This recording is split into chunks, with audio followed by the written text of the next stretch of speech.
Yeah, see dreams. I've been lost most of my life, man, and I'm just starting to find myself, and I'm loving it.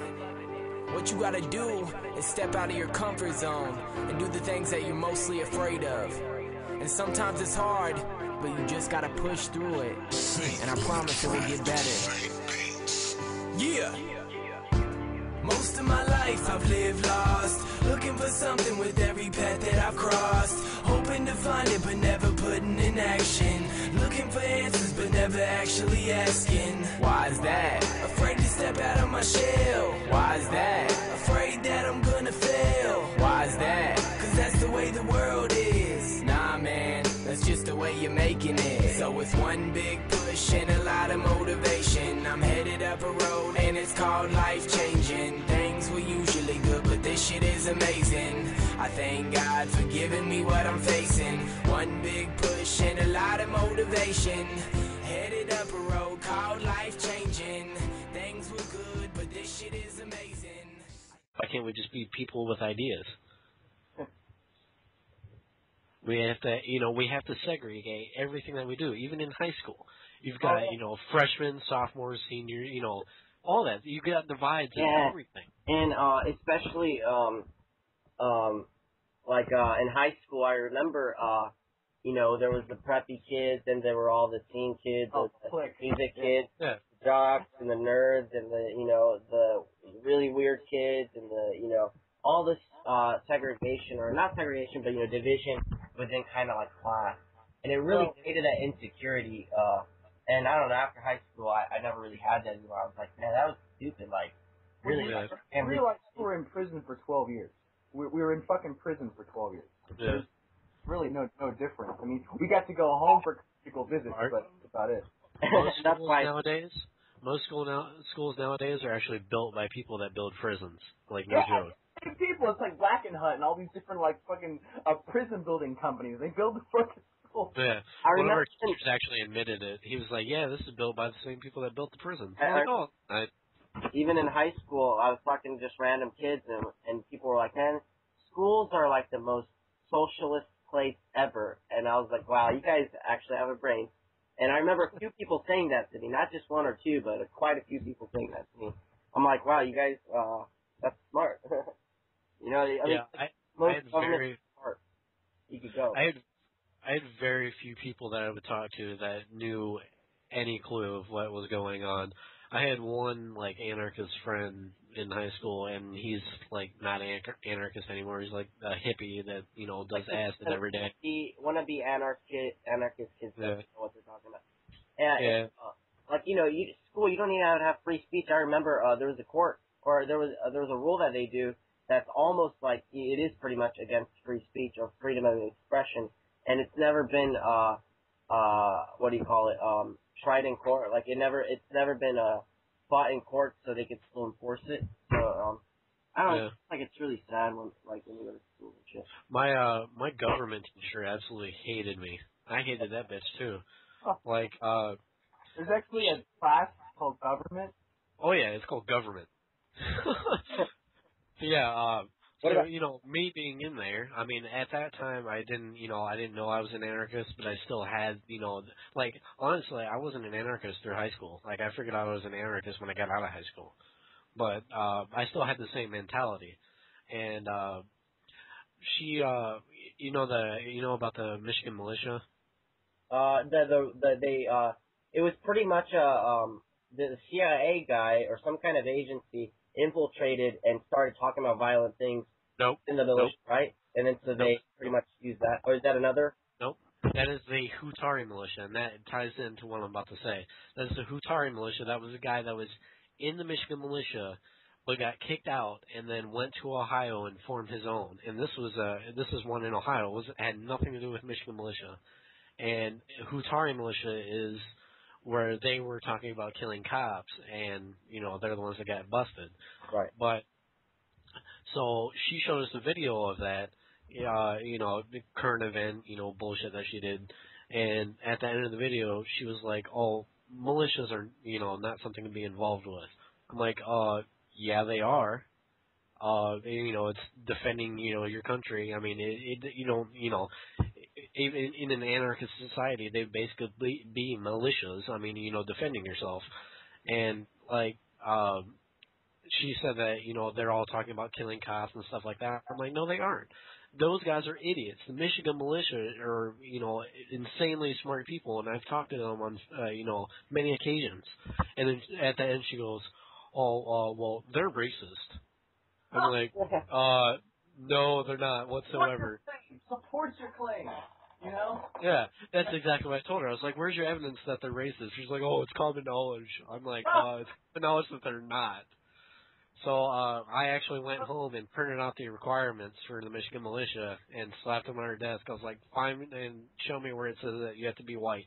Well, it's like the Oath Keepers. The Oath Keepers is a group where, they pretty much get all the people active duty and all the military veterans and the, police force, whatever, and pretty much say you're going to protect your oath and, and you're going to do this and that, or you're not going to do this and that, take away guns. But anyways, everybody, like all over on the media, it's racist or, radical, white Al-Qaeda kind of, Yeah. Ron Paul supporter, white Al-Qaeda, libertarians, white Al-Qaeda, terrorists. Sick of it. Yeah, so the story continues with this bitch. But, so I printed it out and, I mean, nowhere in there does it say anything about race, and it even says that they don't discriminate, I can't speak.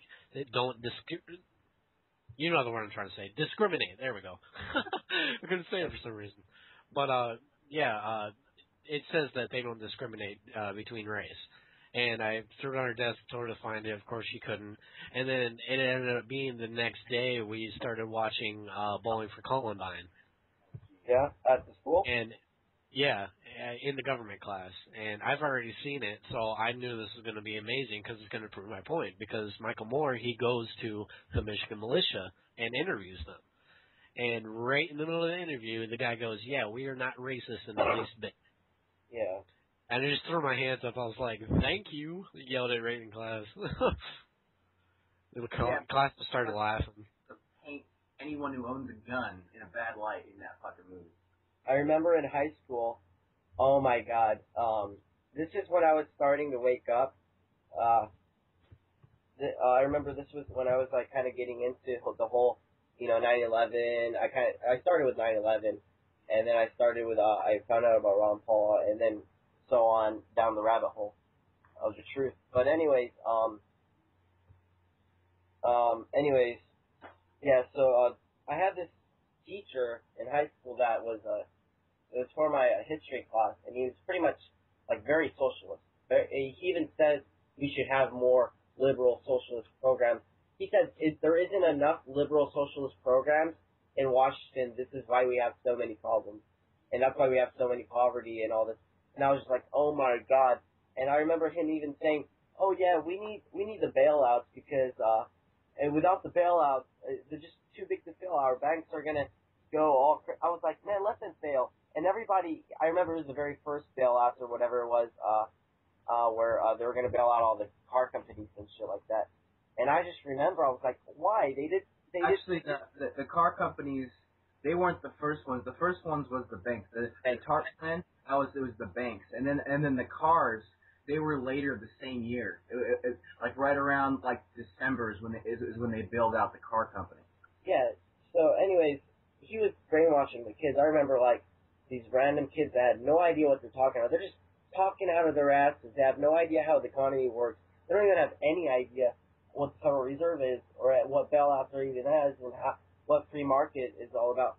And they're just speaking their mouth out of their teacher's asshole. I mean, he wasn't a bad guy, but it was fun class. I get to debate with everybody.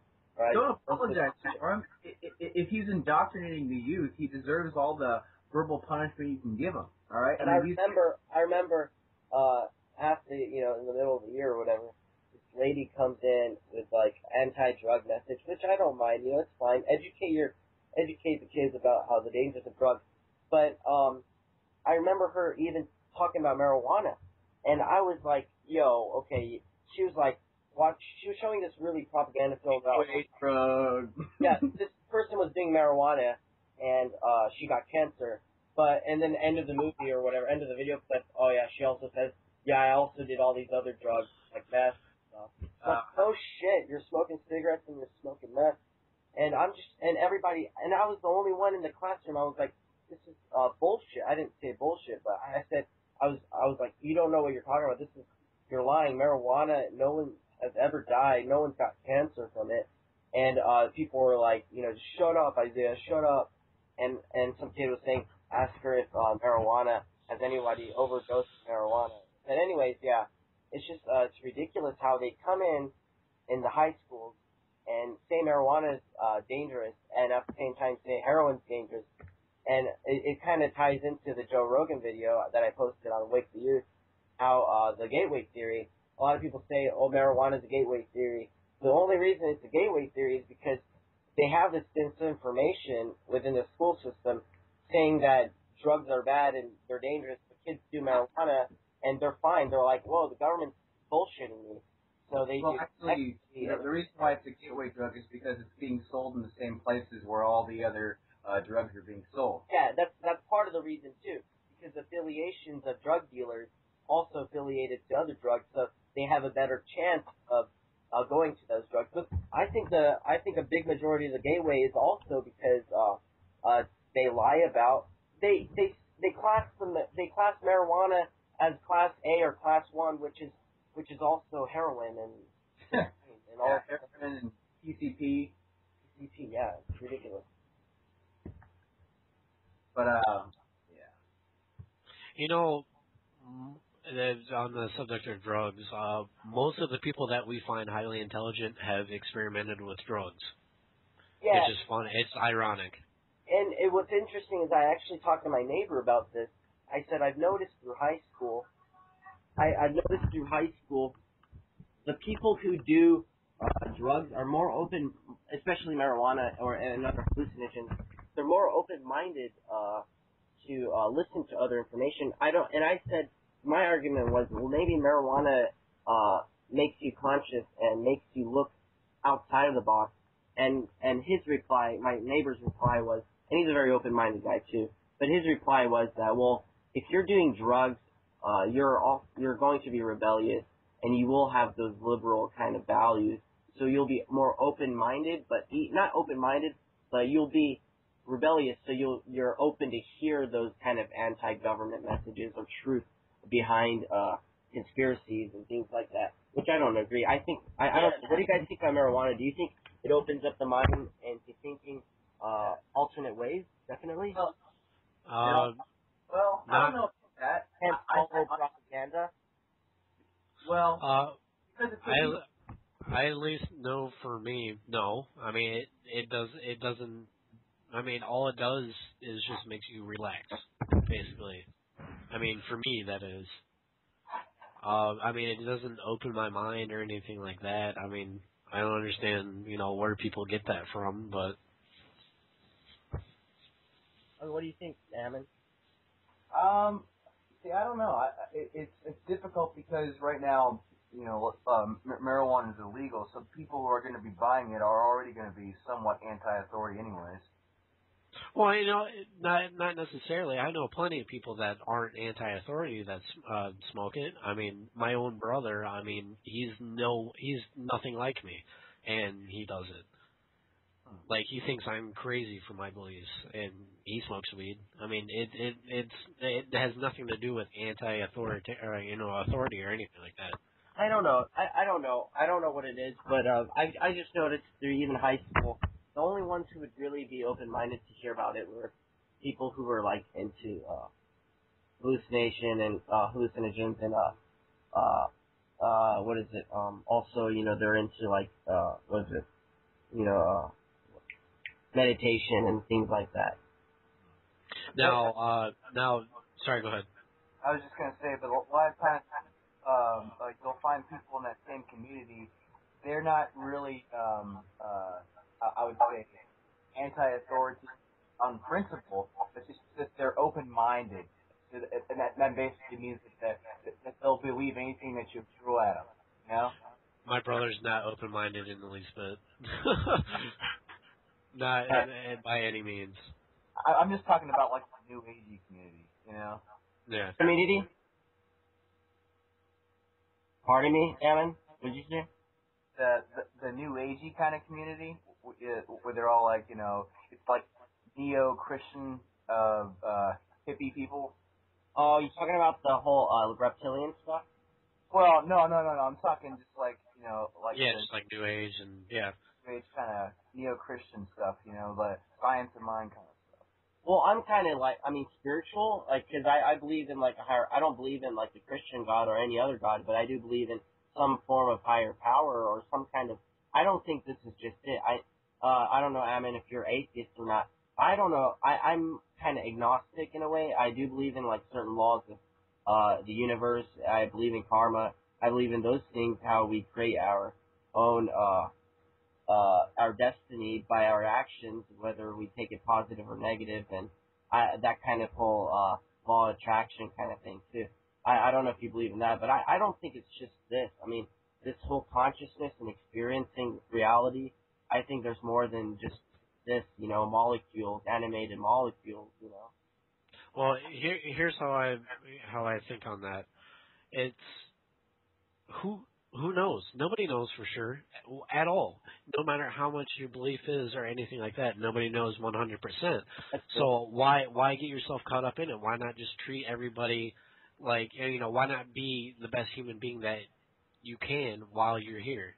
I'm with you on that, bro. You don't need a God. You don't need anything like this to tell you to do that. Just do it.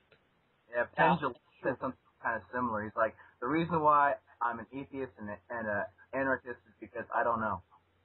Yeah, exactly.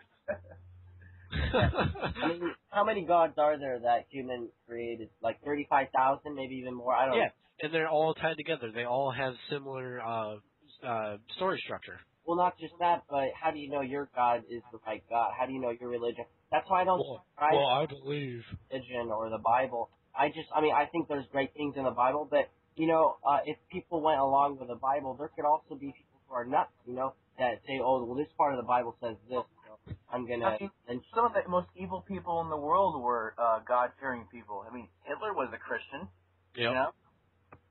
Well, that's... And, I saw a picture. It was a picture of Charlie Chaplin and then Hitler.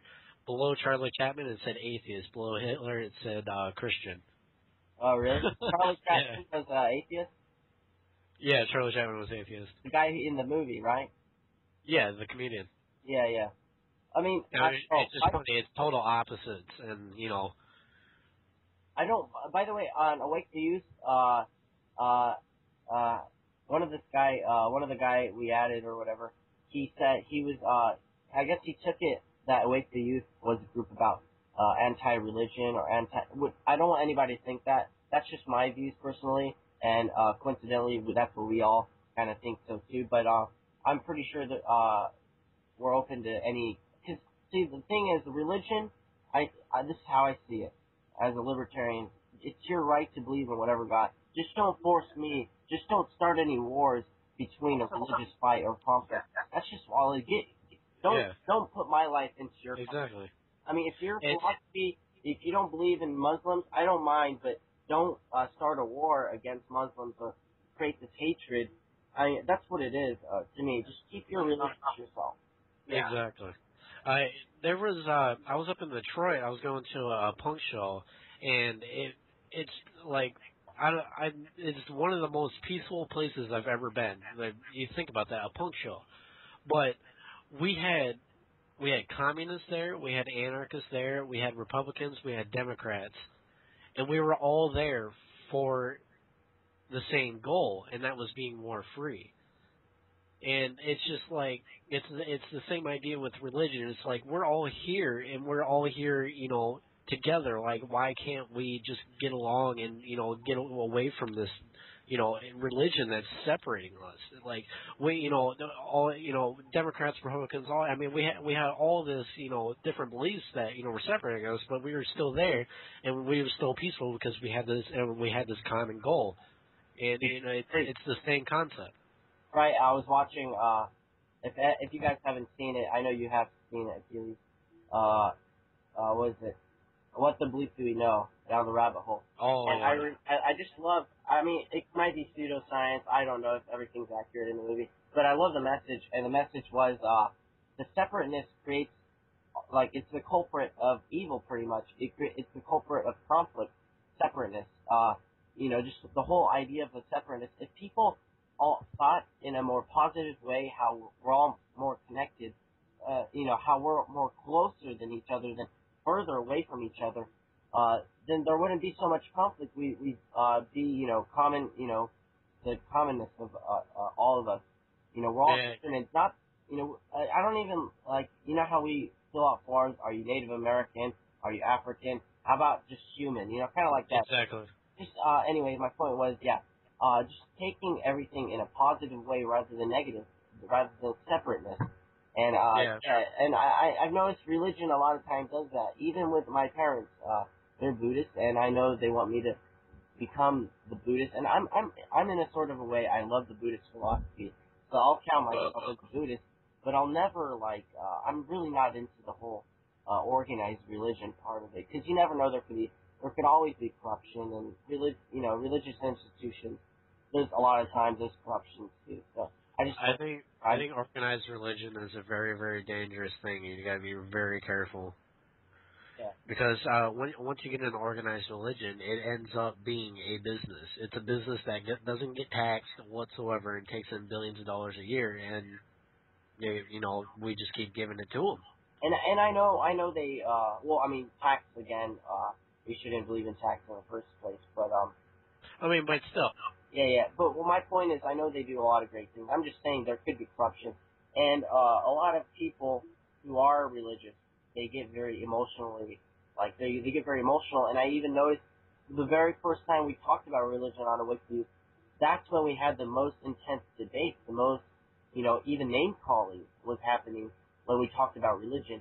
And that's just the point right there. It's like, wow, we get so emotionally attached to our beliefs, our philosophies of religion or whatever, that it's just creates conflict. And it's like, keep it to yourself, But liberty is not like, people are saying, well, you guys are forcing one way, you guys are one way, wait for youth is one way.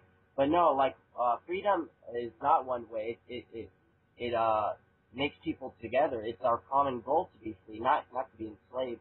And I don't think, what do you guys think? Is there any bias within Wake the Youth? Because I try not to censor, unless if it's like a stupid comment, like, how do I delete myself off of this? There's no bias whatsoever. I mean, anybody's free to say what they want to if it's contributing to, furthering, the pursuit of, liberty, or, putting a solution to a problem. But if you're coming on there, just saying, oh, fuck you guys, or, something like that, I mean, what is that, what is that helping? I mean, it's not doing anything. That's just causing problems.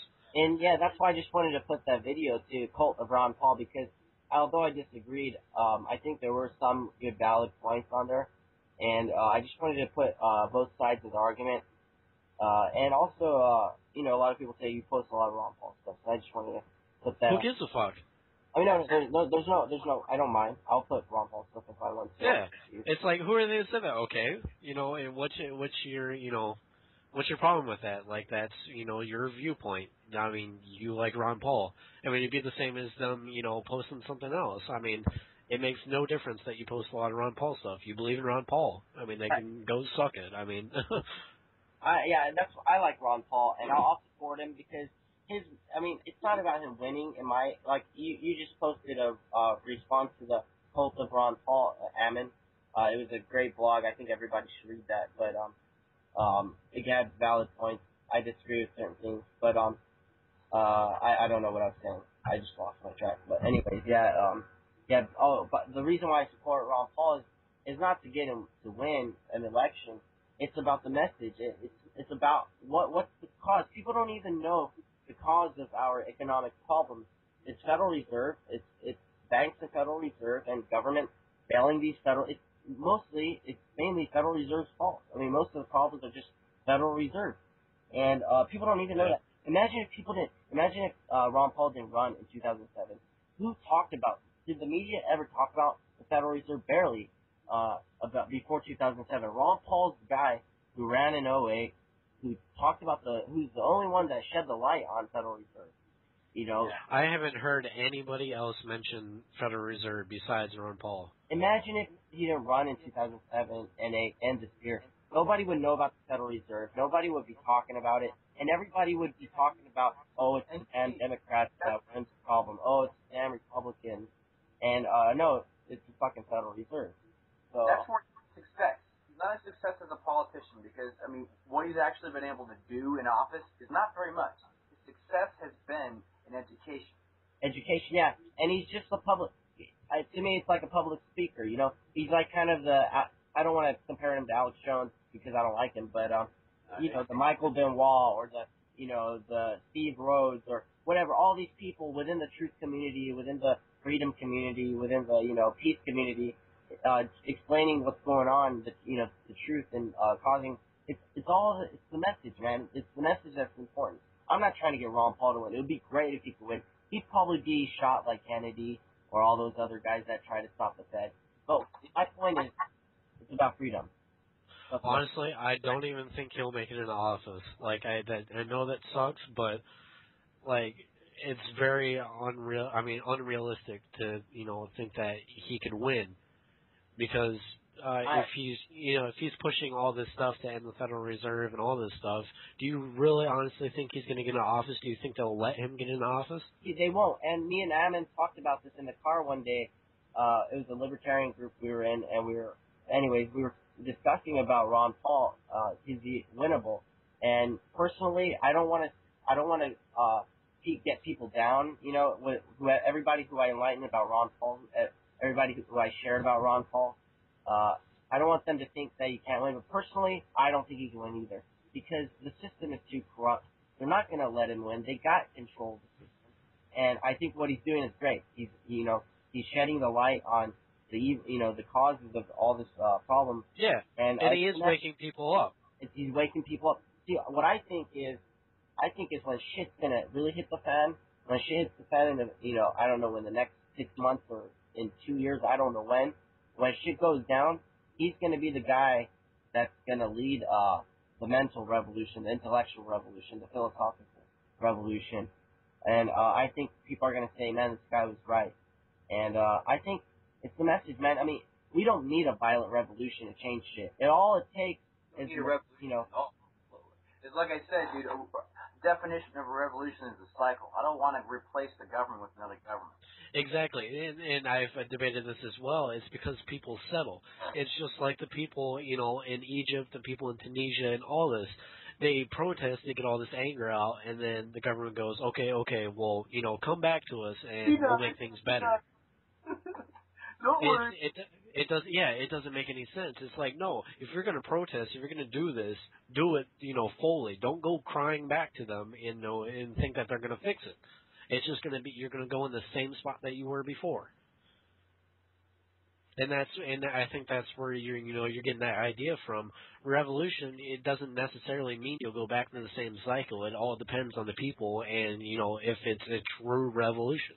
Yeah, because you know what's going to happen in America, man? When the dollar crashes and the economy really goes to shit, worse than 07, 08 recession, there's going to be a huge depression coming in the next 6 months to a year or two. And what's going to happen is a lot of people are going to be hungry. They're not going to know what the hell's going on. And there's not going to be a fucking revolution.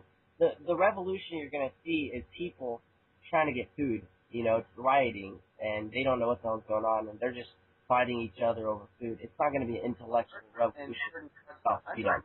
We have these black mobs of the unemployed, like you and me, like our age people, like other parts of the country that can't find work because their parents and grandparents back in the working pool taking their job.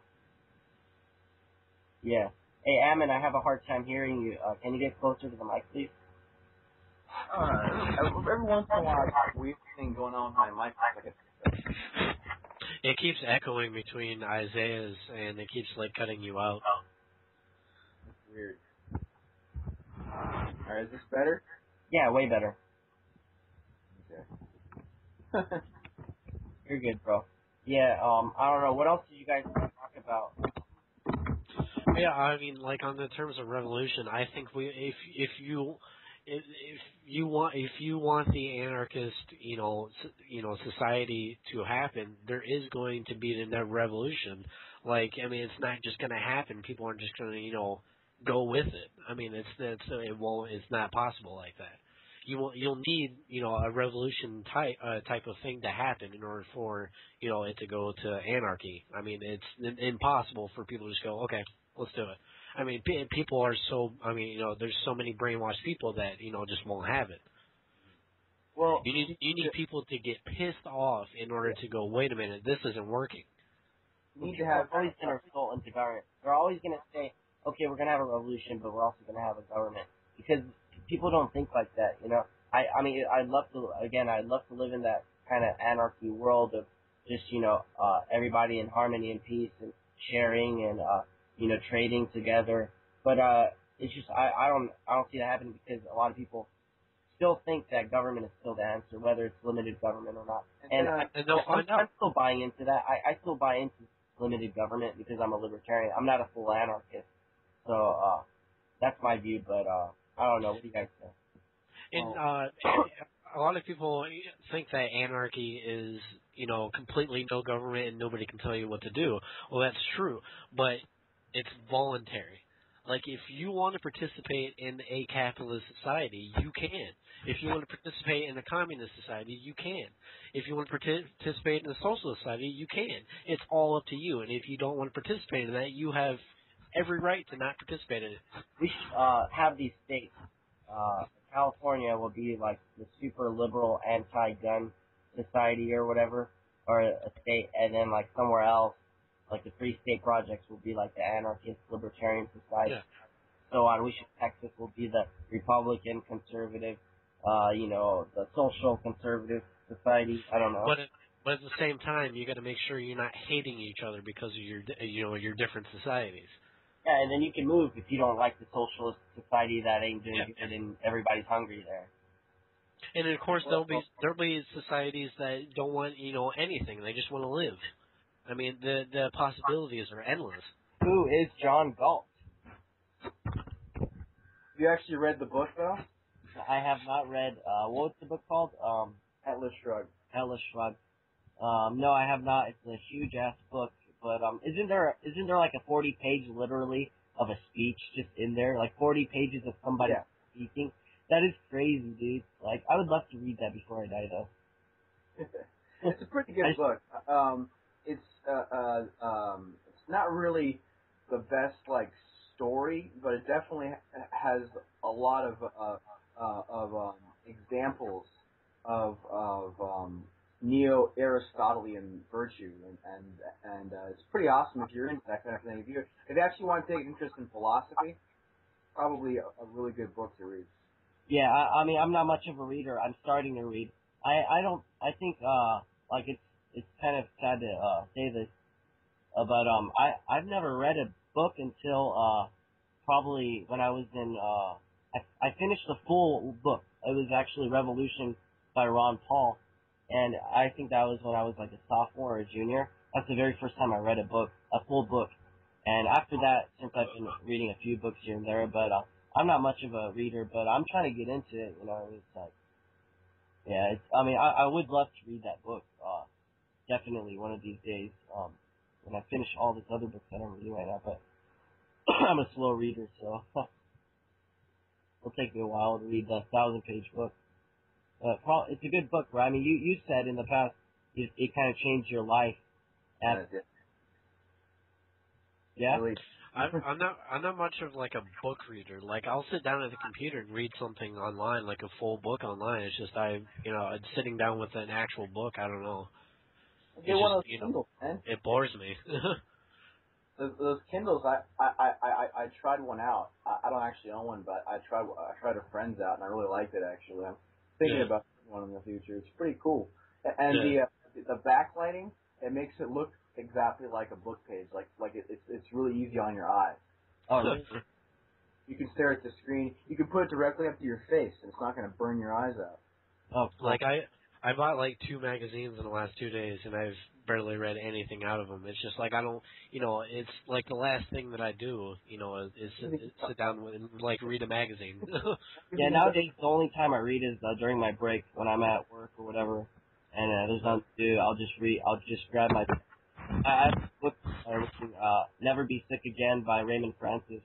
It pretty much talks about how we get sick because our cells malfunctioning. So the only reason we get sick is either malnutrition or toxicity through our cancer or through our cells not working right. But anyways, it's like a 200-page or something like that, 100-page book or whatever.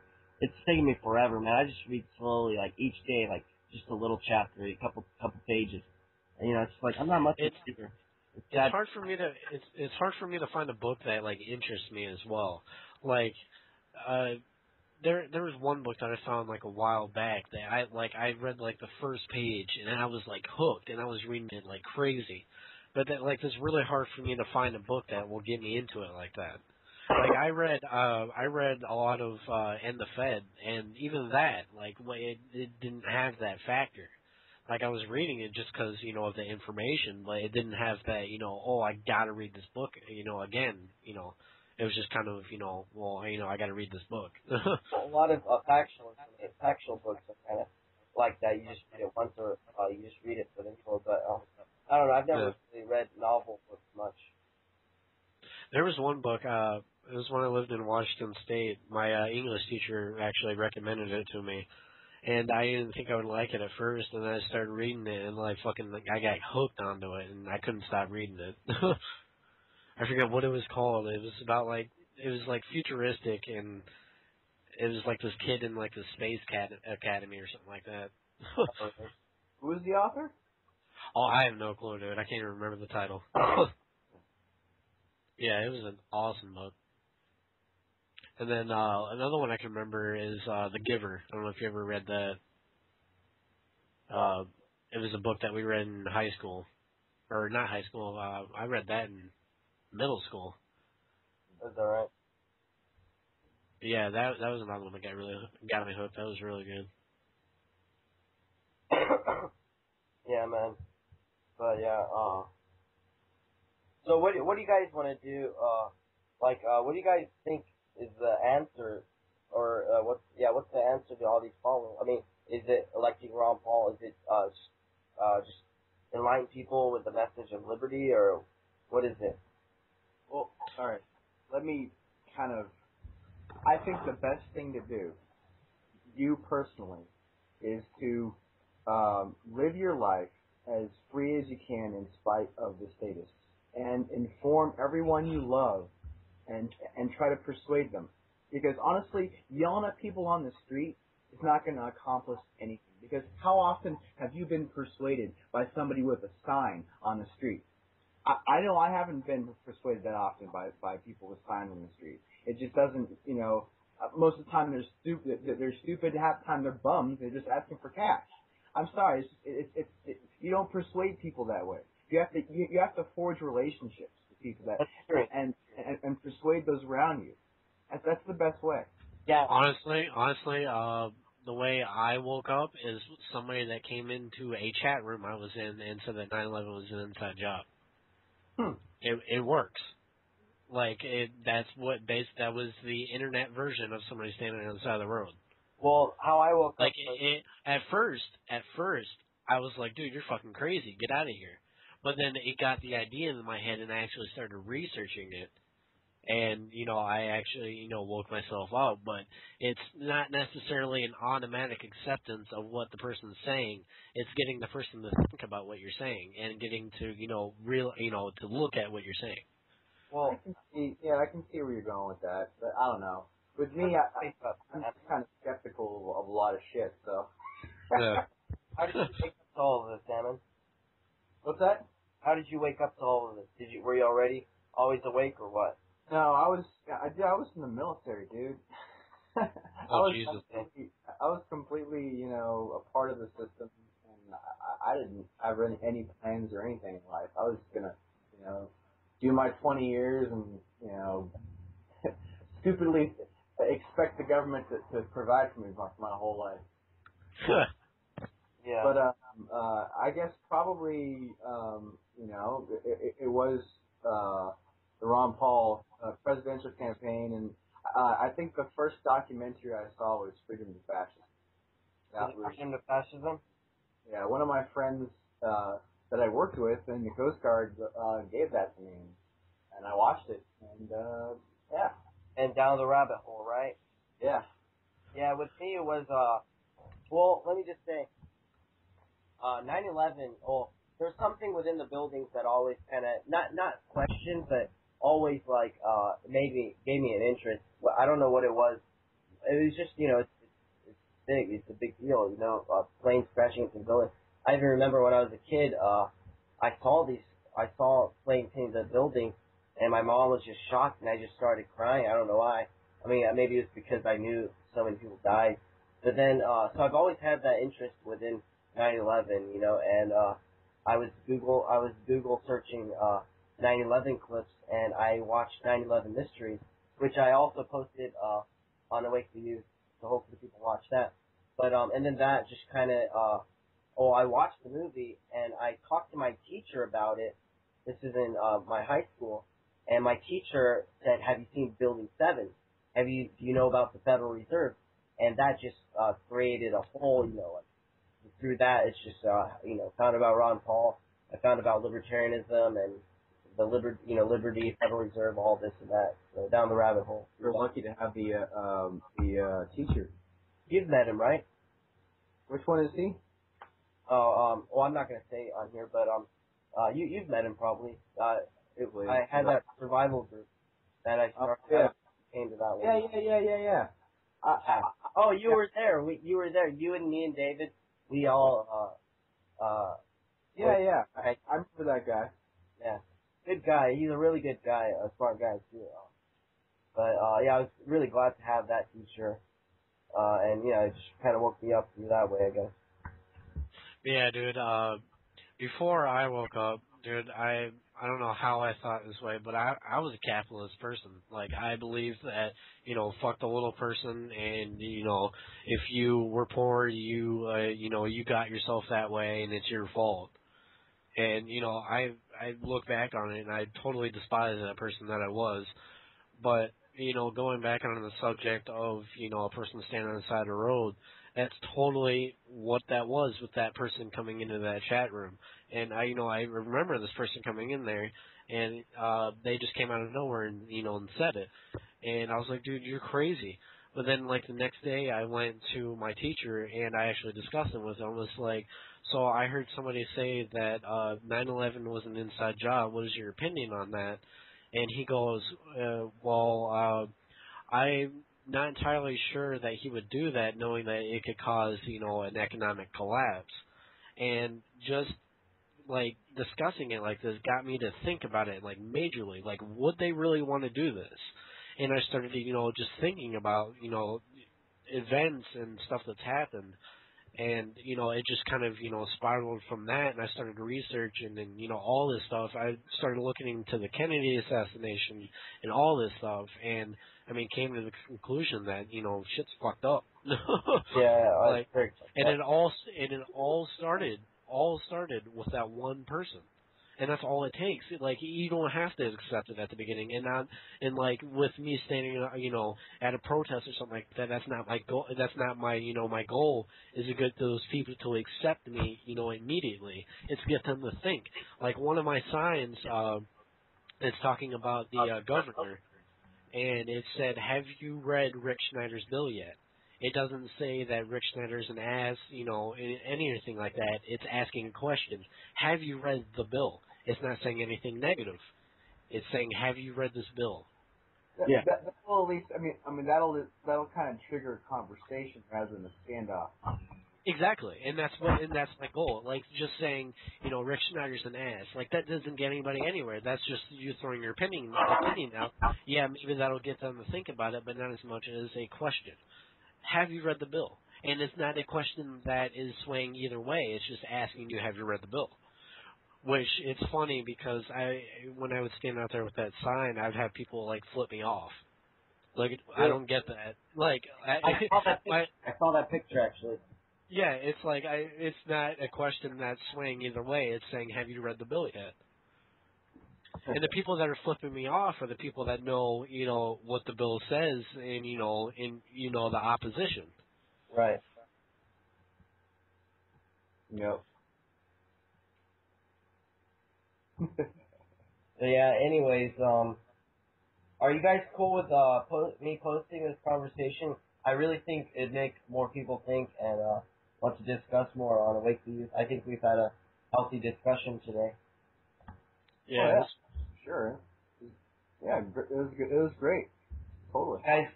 You guys want to add anything? Think for yourself, and don't let anybody, tell you that your freedom can be taken away.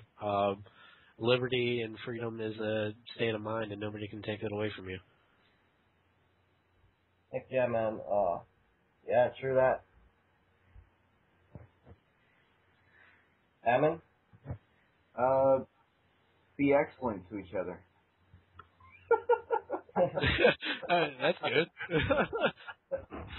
I say, just treat other people nice.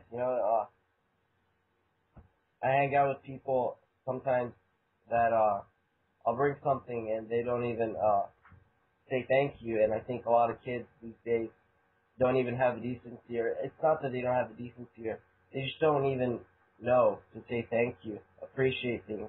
They take everything for granted, and I hope a lot of people say thank you more often and just appreciate the things that you have, because a lot of people just are so, they're so into it.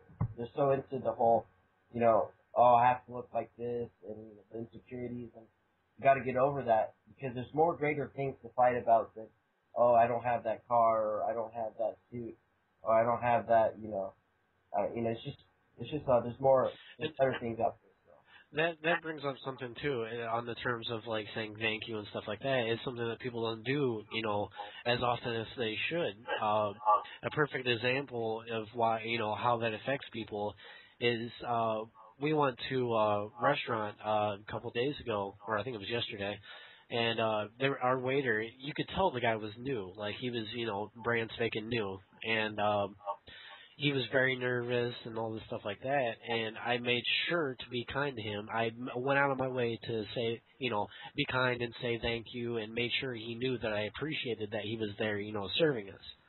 And it's like, you could see the relief on his face, like that, he got somebody that was nice to him and somebody that treated him with respect.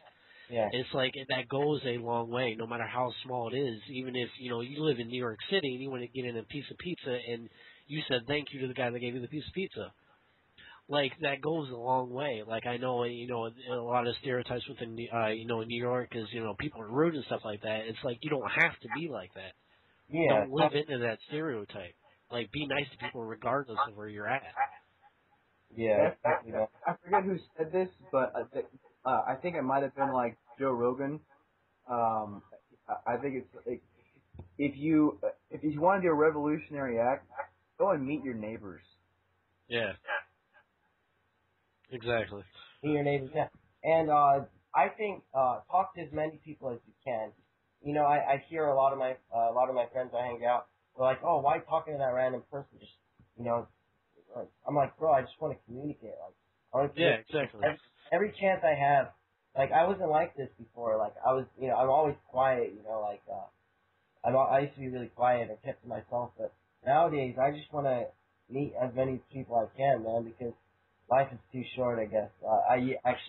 You're like, how is life too short? But no, yeah. But that's something I've always been good at, is starting conversations. Like, example, I was at a MMA event, and I was sitting next to some random person, and I looked over, and he was like doing some like drumstick motions with his hands. And I looked at him, I was like, oh, you play the drums? And he's like, oh yeah, we got into this huge conversation, and it all started with me just picking one little thing that person was doing, and I'm always excellent at that. I can find one thing, and I can relate to it. yeah, exactly. Even if you can't, just talk to people. Like, you don't need something like that, to just talk to somebody. And also, even if you don't like the police system, I remember, you know how like a lot of us hate police. And, you know, we see all these cop block videos of cops just like being ruthless and shit. But there's a lot of good cops, like Joe Rogan says. A lot of cops, they just fucking hate thugs and people who ruin people's lives and, you know, murder people. And yeah. And anyways, I think we need to also be nice to our cops because they're gonna remember that you know, some shit happens in martial law, and they're gonna shoot somebody. They're gonna think twice. You know, if you not respect your cops, but treat them nice. You know, because a lot of us are dumb, stupid cunts. Like Joe Rogan says, we're just asshole to cops. And I saw that drunk Ron Paul video. I thought that was funny. You got to be very wary with that, though. You gotta, know the difference between being nice and giving your rights up. Oh yeah, definitely. Yeah, I want to make sure. Yeah, good thing you put some emphasis on that. I agree. Don't never like at for example, Walmart. If they ask you to show your receipt to them, you tell them nicely, no, thank you. You don't have. You don't have right to do that. You know, it's my property. You don't have to check my receipt. I think. Although you could be nice. But anyway, yeah. Maybe a bad example, but definitely don't, give up your rights, but be respectful. And whatever law it is, just be like, all right, the show. Like I was at the beach the other day with the Ron Paul people, and this guy came up to me and be like, you can't. I don't know if it's even right, but I wasn't even really giving shit out, but people were asking for Ron Paul bumper stickers, and I gave them out, and I guess you can't do that on the boardwalk. Cause, you can give stuff out. Like, yeah. That's not a law that you can't give stuff out. I can't even fathom that, but go ahead. Yeah, it's the boardwalk regulation, and I guess people are throwing shit away, and it's due to, trash that people throwing shit away. And I was kind of pissed off, but I didn't want to start off drama, and I was like, what law is this? You gotta give me the code and shit. But, he was a really cool guy. He was respectful. I didn't want to be a dick. And I didn't want to start a... matter if it show you the law or not. What's his authority in the first place? Exactly. Well, cops don't probably want... Ask him where he gets his authority from. If he says anything, just ask him why. Why do you have authority to tell me what to do? And that brings up another subject is, that cops, like, people often put them on this, higher ground, but who are they? They're a person with a badge. How does that badge say that they are higher than you? And why are we even on the subject of, we need to treat them better? Well, not better, but don't be a cunt. Yeah, that's what I meant. It's like, well, we don't even need to bring that up if we were already talking about treating, human beings nice. Like, they're human beings. They're not different than anybody else. That's what I mean, yeah. Because I'm pretty sure there are a lot of cool cops out there that fucking hate these laws. I bet one. But they have to enforce it. They have to do their jobs. That's another thing, right? They can quit. Yeah. They can quit, all right? Don't give me that.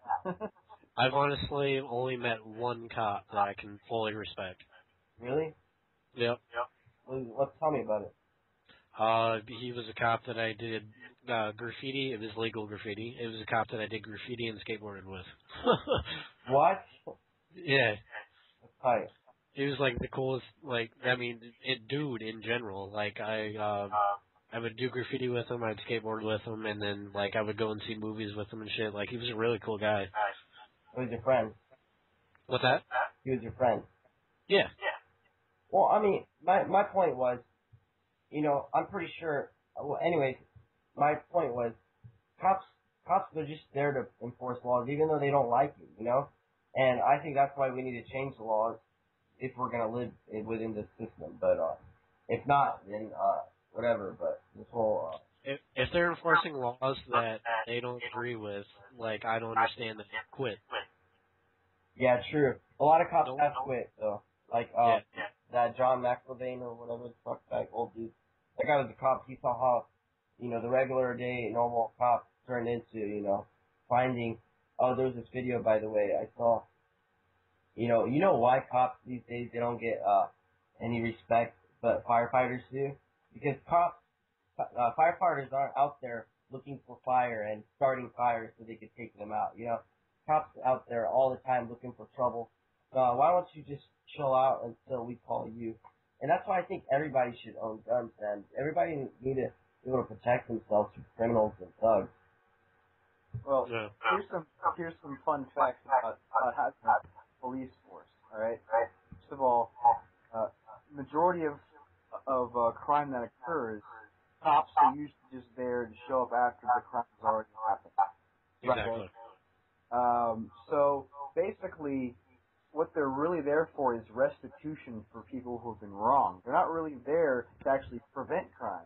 I think like 90% of all crimes, they don't prevent any crime. They're just there as a warning. We've got this stick in this corner and we'll use it. They have guns to protect themselves, not to protect you. Yeah. Right.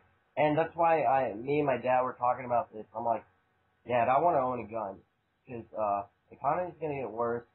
And when people know that I have certain things that I can't share with other people, they're going to come to my house. And I asked my dad, please, I'll even buy the damn gun. We just keep one here. And he's like, no, your brother could touch it and shoot himself. I'm like, come on, when does that ever? The only reason why we don't hear guns saving people is because most of the times when a thug comes at you, you pull out your, pistol out, and the cops or the thugs just run away or whatever, and you don't hear that on the news, You just hear news of, some baby shot their gun, some baby was playing with their gun. Yeah, and that's the problem with the news. They focus around the negative in everything. Like that even, hopping subjects here on the terms of drugs. It was a bit that Bill Hicks was doing. I'm sure you've seen it. He's talking about acid, and he's like, where is the story of the guy that trips on acid and sees enlightenment and understands that everybody in the world is one and nobody is different from the other and we're all brothers and sisters? Yeah. But yeah, we hear about the person that jumped out the window. Exactly. It's all the media and what they're designed to do, and they're designed to entertain you, and that's purely all it is. Yeah, exactly, bro. Yeah, if they can get people to watch their show, that's really what it is. It's fucking entertainment at this point. You can't take them seriously. So if they can get people to watch their show, they're happy. They want ratings. So they don't have an inclination to tell you things from an unbiased and objective viewpoint. They want to get people fighting. That's what gets the viewers. So if they can cause controversy, like for example, do you remember that freaking mosque at 9/11 fiasco? All right. Yeah. That to me was the epitome of stupidity. First of all, the same person who was funding the mosque, the lead contributor, was also the largest share owner of News Corp. So, okay, News Corp Fox has all of their talk shows talking about this mosque thing, causing tons of controversy, so his stock prices go up. Yeah. And in the first place, I thought this was supposed to be the land of the free. It's religious freedom. There's a mosque there. So freaking what? There's, you could, nitpick everything, little things like that, and nobody would be able to do anything. Nobody would be able to put churches anywhere or anything like that. What I don't understand is, I even heard, Ammon, you probably know her, but there was a lady in our libertarian group that was saying, but still, 9/11, terrorists equals Muslims, and it would be disrespectful to have a Muslim church, near the World Trade Center. But it's all about personal property. First of all, Muslims didn't do 9/11. Exactly. Even if you believe in the official story, Muslims still didn't do it. It was extremists that did it. Extremists, Al Qaeda. So, anyways, it's about personal property. I could use this. So, if McVeigh was, I guess, a Christian, extremist, so does that mean near Oklahoma City that he blew up, we can't build a church near it? It's the same argument. It's ridiculous. It's stupid. It's ignorant. Well, you see, the leftists, they sympathize with it from a civil rights standpoint of tolerance, but since most of them don't believe in property rights, they really couldn't defend it. And then the right people, the right wingers, they had the property rights thing, but they were so clouded by their freaking phobias, and they're so indoctrinated in this cult of 9/11, which is what I call it. It's the cult of 9/11. That's what's happened. You have all these people running around in fear of a tactic. Okay, terrorism is a tactic. It's not something to be fought. It's a tactic used by desperate people who have no other means to fight back against an imperialist government that's been fucking around with them for over 100 years. Yeah, and that's been a tactic for years and years and years. I mean, Operation Northwoods. Even before that, frickin' Lincoln. That's a whole other story in itself. But third, that we've been fighting a war on a tactic. Yeah. Well, I guess nothing's more absurd than a war on freaking drugs. That's the most ridiculous. Oh, Jesus. The war on drugs is a war on the people. It is. Instead of a war on poverty, they have the police so they can bother me or something like that, remember? Well, it's funny, whenever the government, starts these wars on things, they end up creating more of them because they're subsidizing it. So when FDR started the war on poverty with welfare and Social Security, we have more poverty than ever before. And we have the war on drugs, which have created more users since 1973, when it started under Nixon. We have more drug users now than we did back then. And now we have more acts of terror going on around the world because the U.S. is continuing to oppress people around the world since 9/11. It's just hilarious. We start these wars on things, and then they bubble up and get even bigger than they were before. And the war on like marijuana and stuff like that is a sham in itself. The reason why marijuana became illegal is because I think it was back in the 30s. Mexicans were, coming up, from Mexico. It's not racist in the least bit, but they were coming up and they were working, and when they would relax, they would smoke marijuana to, relax. And the person, I think it was down in Texas, it was a governor or something like that. He would see them do this, and he didn't like that. He didn't like the Mexicans coming up and smoking their drugs and stuff like that, and he made it illegal. That is purely how marijuana became illegal, is they were enjoying it. Marijuana isn't even cannabis, it's Mexican tobacco, right? Yeah. It's fine, yeah. But yeah, it's just ridiculous. There's the cannabis sativa, which was originated from Mexico. You also have cannabis indica, which originated from Afghanistan. Well, yeah. And ruderalis, which is American variety. Which sucks. But yeah, that whole, it being illegal is purely based on racism. It was. It was. Well, it's also based on Hearst. William Randolph Hearst, the owner of Hearst Media Corporation and Hearst Castle on Catalina Island, kind of ironically, that at San Diego, someone who used to live in San Diego was the money behind marijuana prohibition. He's the one that started all the reefer madness stories. That was him.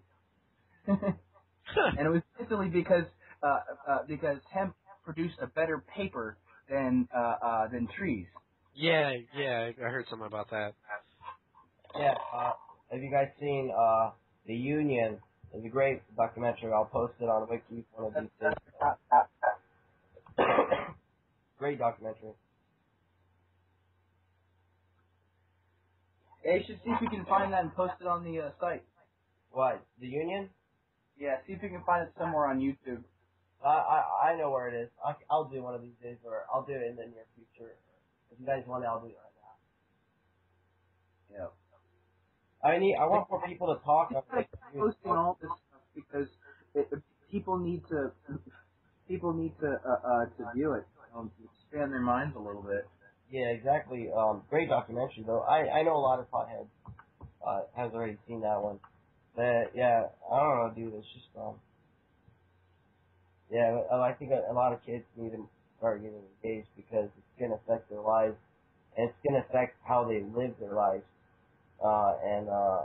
If they want freedom, I mean, I think most kids are rebellious and they like the idea of freedom and principled ideas. So hopefully we get more kids into youth into thinking about it because I mean it's the generation, right? This generation that's going to be. Well, first we have to get them to see the abuse around them. You have to get people to see the cage that they're living in. All right. That's one of the best what I did. From Stefan Molyneux is that we can only be kept in cages that we don't see. Right. And that's what I did. I just I realized the cage that was around me. I woke up when I was 15, dude. Oh yeah, same here. I was about 16 or 15. I mean, I'm 20 now, but crazy, huh? Yeah. Well, I'm envious because I mean, like I said, I've only been active in this community for about 3.5 years now. Right. So a bit of a late bloomer. No worries, man. We all start somewhere. Hey, but I've noticed though, I don't know if it's because of the rise of the internet and alternative media and alternative information but I've noticed that it's almost like an evolution within waking up.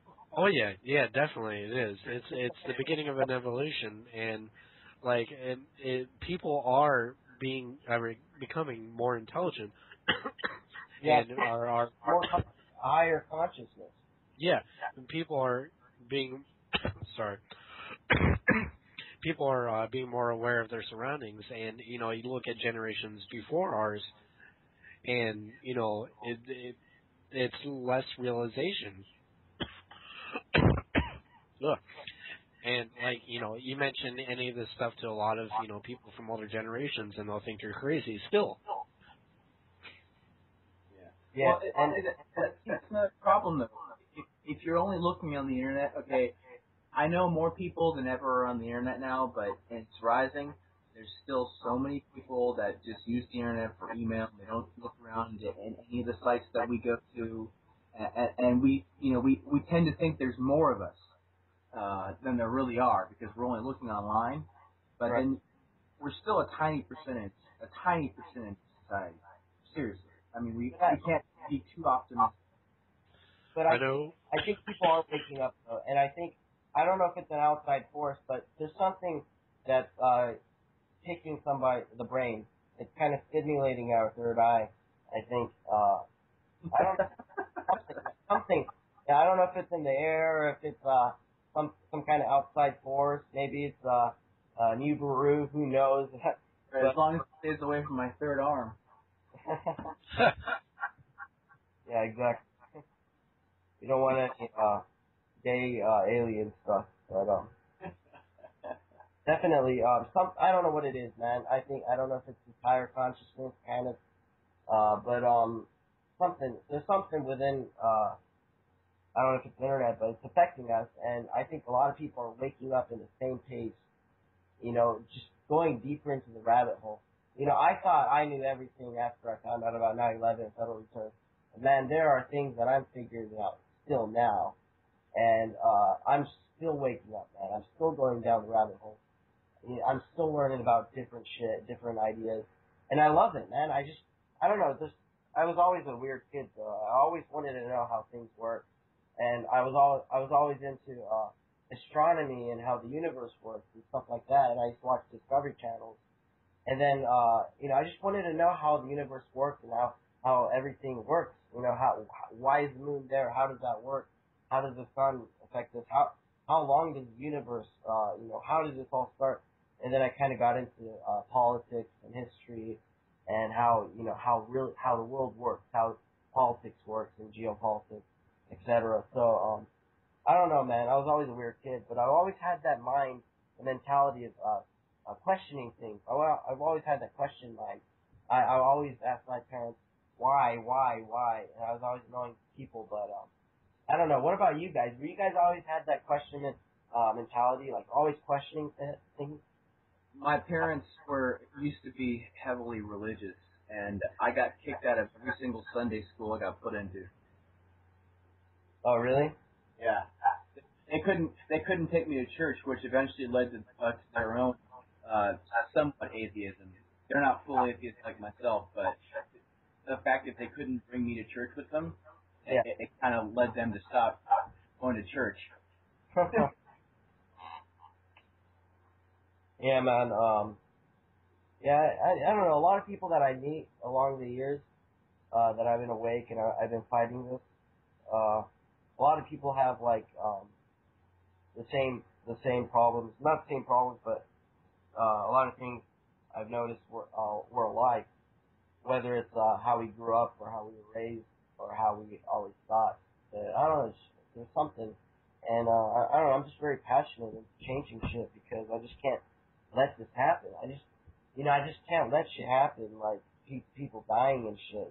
Like people getting bombs dropped. I mean, I know I can't really affect it, but at least I got to do something about it. Whether it's spamming my Facebook or whether it's doing something about it, man. Like I don't know. I just can't live in the fake world where it's just going back to everything. Watching just TV or watching football, drinking beer. That's fun. There's nothing wrong with partying. We all gotta, relax. But we also gotta face reality too. Yeah. Sorry, I'm ranting. No, but I mean, most of what you're going on to is pretty good. Yeah, I mean, I don't know, dude. It's just, I mean, we're all passionate, aren't we? Whether it's about our freedoms or whatnot.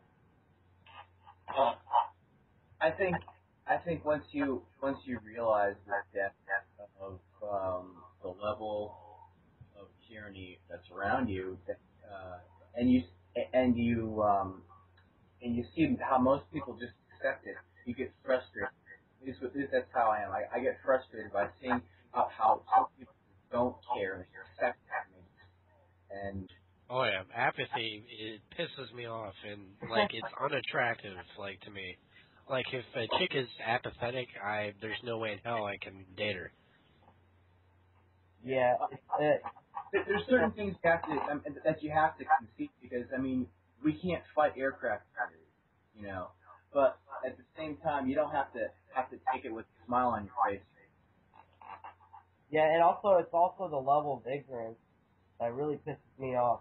A lot of people, even I might do it sometimes. It's just very, I don't know, just one-sided, and not one-sided, but they think that they know everything, and maybe I do that at times too. I don't know everything, but a lot of people, they think they know everything, like even like regular politics or what freedom is all about, and it pisses me off because they don't even read or they don't know what's going on. And a lot of people are just happy about it, or a lot of people just don't want to do anything about it because it's just I'm sorry to say that, but Michael Benoit just thinking that reading one book, the law, is good enough. You want to say that every time I bring up other books that I've been reading, he's like, "Well, you use the law." I'm like, "Dude, fucking read some more books." I hope he doesn't listen to this. He's a good guy, though, but yeah, I mean, everybody has their flaws. I'm starting to get pissed off at him. I really am. Yeah. But I've been pissed off at Mike. I'm pretty sure we all have. We've always had that, when we're at Perry's just eating after, some shit we do, and we always get into conflict or debate. But that's what I like, man. I love debating. I love, talking about shit. But we have discussions. When Mike gets into the debate, he tries to overpower you and talk over you all the time. The problem is with a debate is when people get angry. That you can't get angry when you're in debate, or it'll get nowhere, and it's just an argument. Exactly. But I like to be proved wrong. You know, that's good. That's good that you're being proved wrong. And I don't like when people don't have the courage to admit that they're wrong. Dude, I'll admit I was wrong any day. Because that's just going to make me a better person and more informative. And, I mean, you got to make mistakes, right? And, I think it's an honor to be corrected. And if you can't, that's a quote by David Chase Taylor, by the way. You know, it's an honor to be corrected, or something like that. But anyways, yeah, dude, I think, there's nothing wrong with that, I guess. Well, yeah, if you can't accept criticism, that just means that your own position is weak. Exactly. That's why, you know, certain people get so angry about things. When people ask questions, many times people that they ask questions don't know the answers, and they don't want to reveal that because it would make them appear foolish that they've been supporting this without really knowing why they've been supporting it. Perfect example is religion. You get in a religious debate with a hardcore Christian, they get pissed. Exactly. Because they have to realize that the only one that can go along with this whole idea is because their friends and their family have been going along with it, and they don't want to step out of line with their family. They don't want to be the black sheep. Yeah. Your culture, your family, they put these hooks in you. You don't want to. I mean, you value the relationship with them, so you don't want to, speak out with them. And the thing is, just religion, once again, it's just all about being personal about it, and don't force your beliefs on others, and don't change my way of life because your religion says so. Whether it's Sharia law or you gotta fight the damn Muslims or we need to give the Jewish people their land back. It's just like, don't force, my life into it. Don't take my land just because, whatever your Bible says so or the history says so or, your religion says so, or don't, like Sharia law, like, man, before Sharia law comes, man, there's gonna be tyranny from our own government. You know what I mean? A lot of people are afraid of the Muslims taking over. I don't see that happening, but. Oh my God! These people, they speak funky languages, and they think differently than we do. Well, crap, what are we gonna do? Listen to their hip hop and. I'll tell you what we do. We gotta make laws against them. I'm gonna go lobby my congressman. Yeah. They took our gerbs. They took our gerbs.